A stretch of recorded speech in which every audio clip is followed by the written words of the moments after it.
চিরায়ত বাংলার ইতিহাস ঐতিহ্যের এক অন্যতম অনুষঙ্গ হচ্ছে খনার বচন।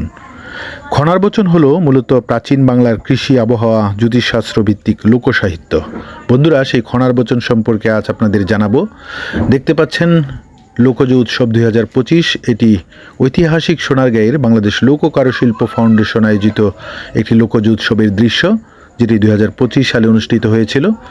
এই লোকজ উৎসব উপলক্ষে এই প্রাঙ্গণটি বর্ণাঢ্যভাবে সাজানো হয়েছে এবং বিভিন্ন প্লে কার্ডে খনার বচন সাটিয়ে দেওয়া হয়েছে।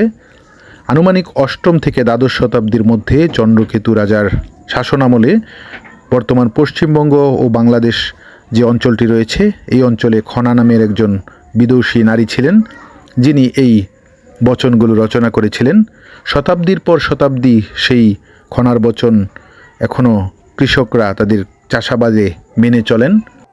একটি খনার বচন দেখতে পাচ্ছেন, ব্যাঙ ডাকে ঘন ঘন, বৃষ্টি হবে শীঘ্র যেন।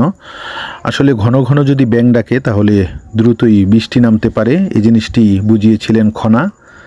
পাশাপাশি আরেকটি বচন এখানে দেখতে পাচ্ছেন, চাঁদের সভার মধ্যে তারা, বর্ষে পানি মুষলধারা। আসলে চাঁদের আশেপাশে যদি তারারা জ্বলজ্বল করে তাহলে বোঝা যাবে মুষলধারে বৃষ্টি হতে পারে।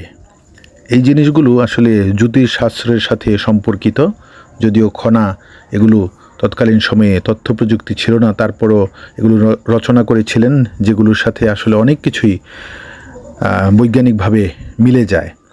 আরেকটি প্রবাদ রয়েছে, চৈত্রের 13 শনির ঘরে কাঠার ফসল কোরয় ধরে। আসলে চৈত্র মাসের 13 তারিখে যদি শনিবার হয় তাহলে ওই অঞ্চলের ফসল ক্ষতিগ্রস্ত হতে পারে, নষ্ট হতে পারে।